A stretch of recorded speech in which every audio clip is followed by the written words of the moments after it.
Hey, welcome back, friends. All right, I'm out here with my uncle. We're going to do a little bit of exploring. We're out in an old mining area. My Uncle Chuck right here. Say hello, Uncle Chuck. How you doing? We're out for a little bit here. Just going to kill some time. Somewhere before 1965, probably in the early 1900s, this area we're at was gold and silver were discovered here in this area. And so I'm going to turn the camera around in a minute, but we're going to get started. I'm going to do a little bit of metal detecting and a little bit of scouting around, just see what we can find, and a little bit of filming, and we'll show you what we come across. All right, have a good one.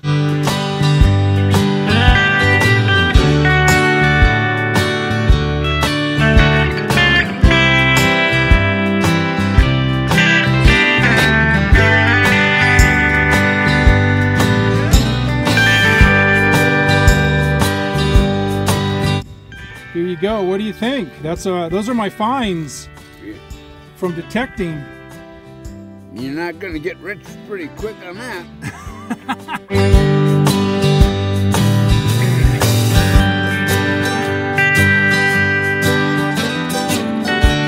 Hat on and a few digging tools. I brought along a loop so I can, if I see any interesting looking specimens that might have gold, I have a loop along so I can examine them. If I happen to see visible gold, then I'll grab that, put it in my backpack. This area was lode gold. There was the primary commodity was gold, and it was found in what's called the gangue material was quartz. So it was gold with quartz, and apparently there was a secondary commodity of silver. Yeah, we're gonna walk around, do a little scouting around, we'll do some metal detecting, and I'll just show you what I find. All right, take care now.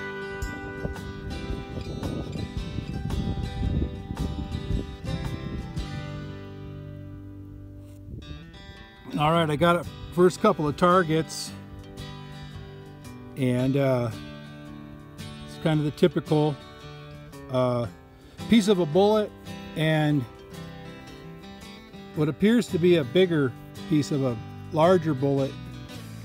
A lot of target shooting goes on out in these desert places. All right. Sounds like lead. Let's see what happens.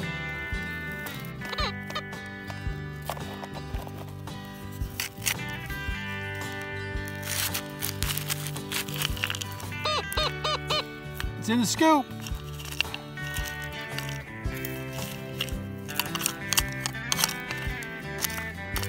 There it is. It's another slug. I'm trying to see the camera. All right.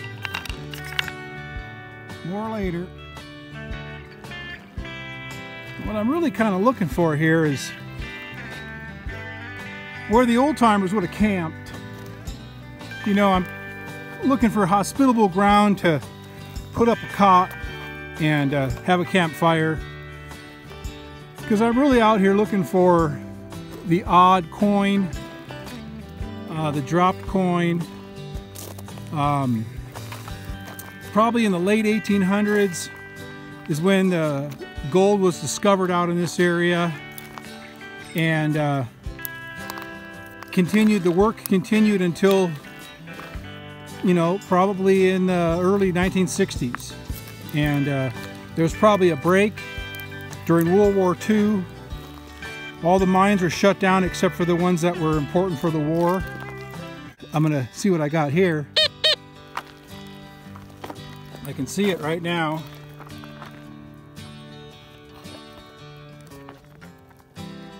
It's a nice one.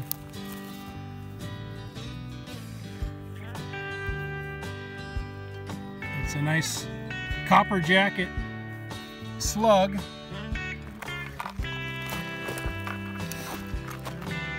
I've got my machine set to discriminate right now, but you know, pretty much what I'd be hoping to find is some evidence of an old camp And I'm working my way up towards where the actual mine is. Shotgun shell. Sometimes those are interesting because of the sometimes they're real old, pretty interesting. I'll look that up. All right, I've been finding a lot of targets, and I haven't dug them all on camera, but lots of shells, a few more slugs. Been doing some research on this area for actually quite a while, and it's pretty interesting because of the gold and quartz.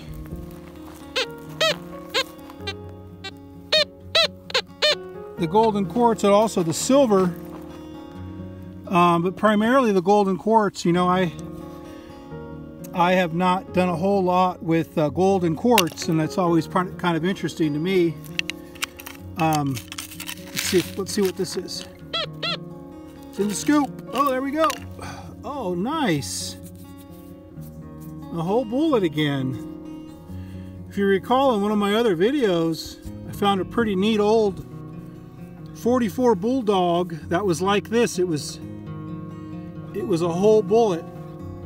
This one appears to be much more modern. It's pretty, you know, it's not too often that I find like a dropped bullet like this. Let's see if I can get the stamp on there. Let's see if there's another one of those right here. Maybe they dropped a couple of them. You know, occasionally I'll find a 22 or something like that with a whole bullet, but it's not too often. That's pretty neat. All right, so I've been looking at the area, and it's from the Mesozoic. Let's see what this is. It's from the Mesozoic time period. There it is.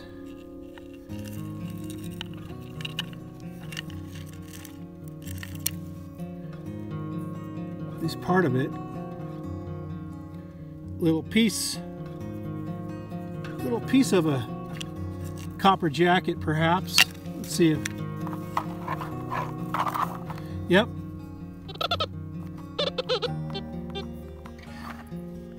All right.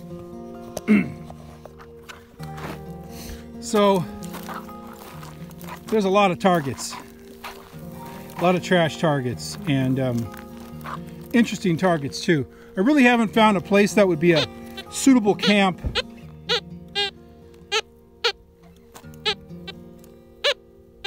Suitable camp area yet.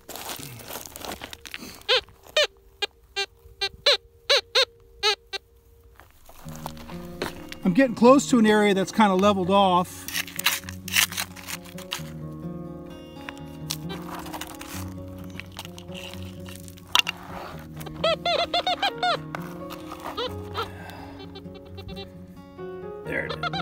There it is.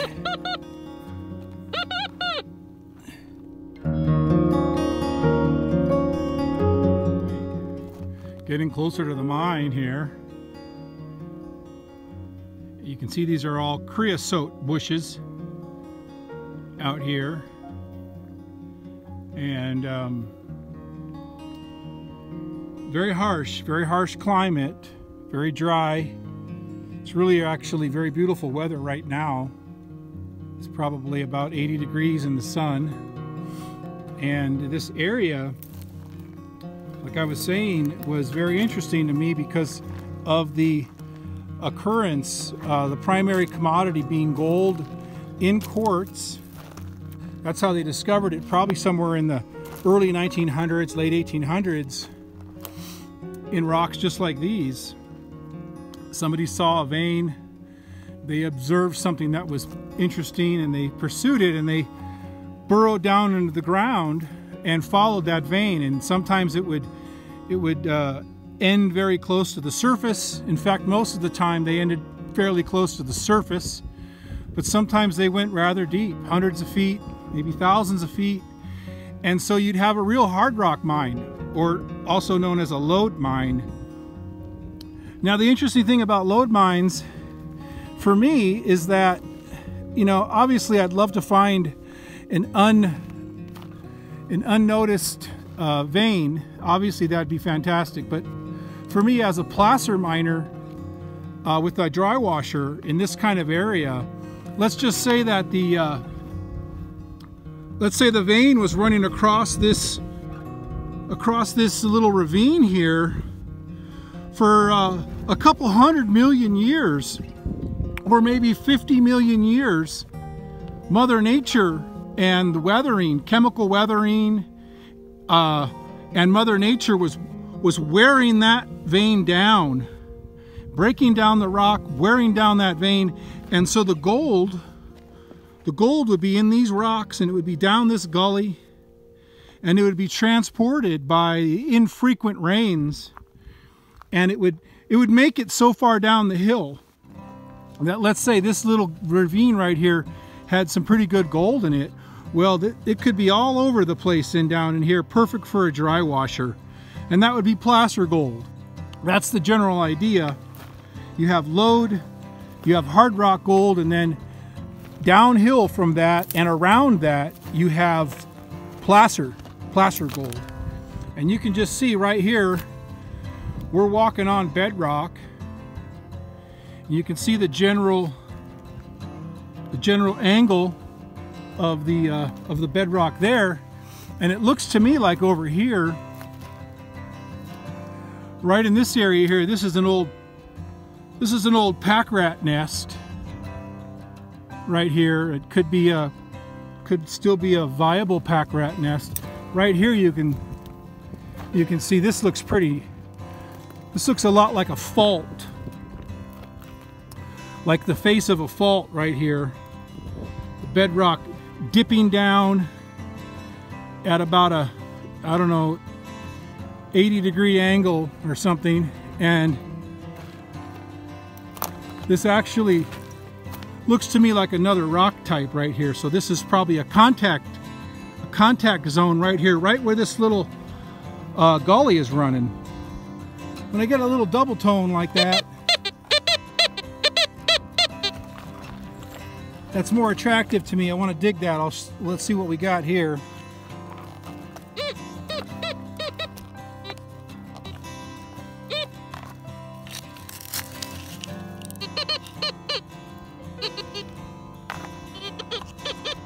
It's in the scoop.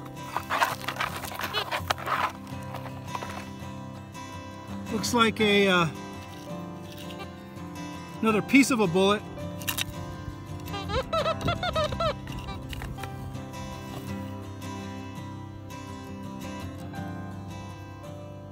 Yep, nice signal.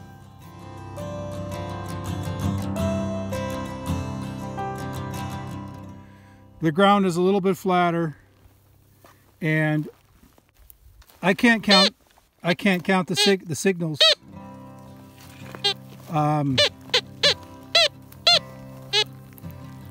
I've got the discriminator on, so I'm discriminating out a lot of iron. When there's big iron like that, it overloads the machine, so you know it's probably a tin can or a big piece of iron. But my goodness, there's a lot of signals. It's quite a lot of trash. It gets kind of discouraging. What I'm doing is I'm just trying to metal detect around to try and find that really good, nice high tone. Very interesting area, great weather. Nice to get out with my uncle for a little, bit of exploration. I'm going to take a look right here. This particular area is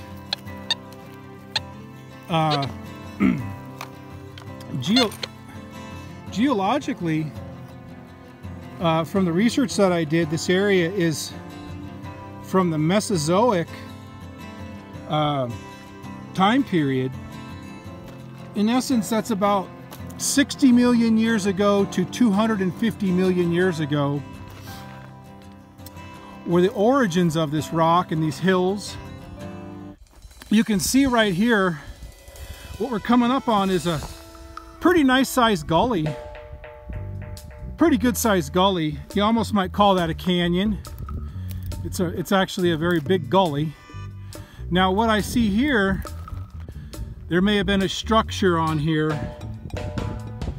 and it's just littered. It's sparkling with glass right now. I'm gonna bring the detector down there and scour around the outside and listen for really good signals. But this is kind of what I'm looking for. Getting back to the gully, this is the kind of spot that you would want to I'd want to come back to, and right down in the bottom of that gully, in a few places, in a few of those tributaries, I'd want to dig down to bedrock and see if there was any color. Run the dry washer. My best signal so far turned out to be a nice old school pull tab. I got another good signal, or actually better than the others.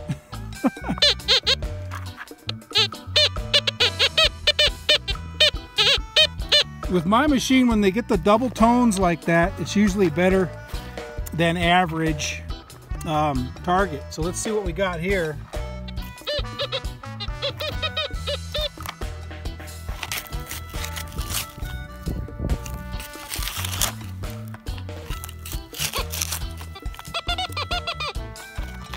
All right. One of them's in the scoop.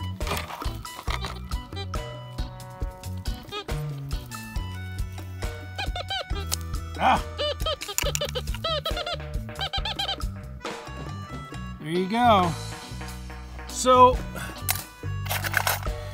I did my part cleaning out the environment here with the lead. Got a bunch of lead. Got a bunch of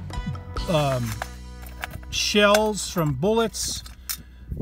Found a pretty nice Luger.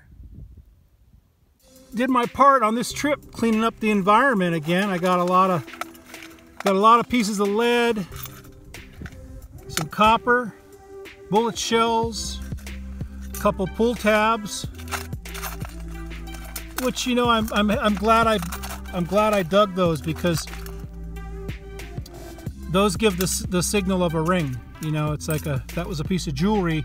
It would have sounded just like these. So it's a good indicator that I'm doing what I should do out here, is dig those kind of signals as opposed to others, like a 22 shell. There's a lot of 22 shells out here. Anyway, that's I'll take all that out of the environment, and I'll probably leave this old lid out here. Looks like an old camp pot lid or something like that. I'll leave that out here. But yeah, I looked it up. This ground actually is open. It's open ground right now. The former claim owners have let it go.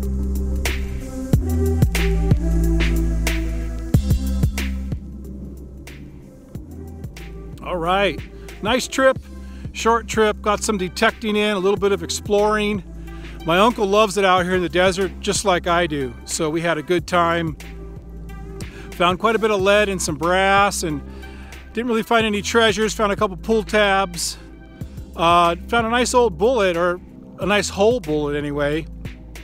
More next time. We'll see how it goes.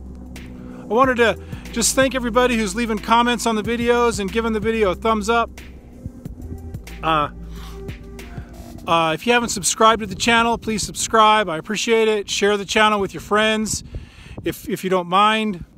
Also, I wanted to just direct people down into the description of the video. There's a lot of links to different shops that I have on eBay and Etsy.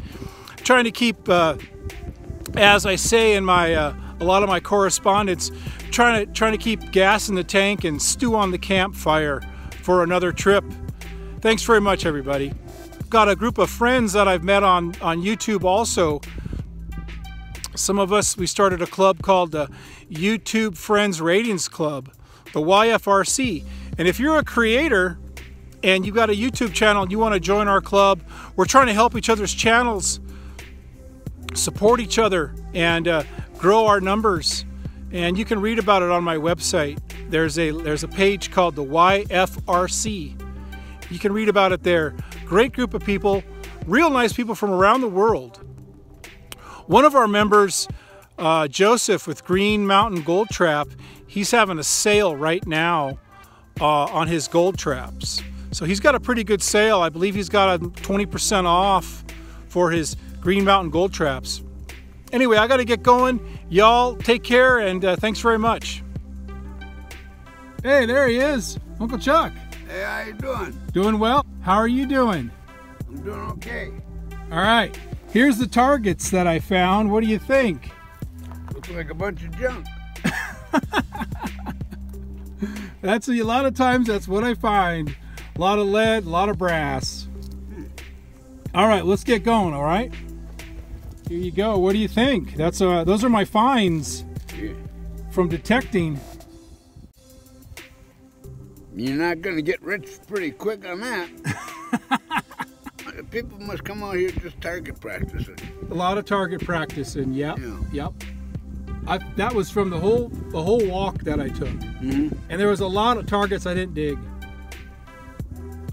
There you go. That's usually the kind of stuff I find. Yeah.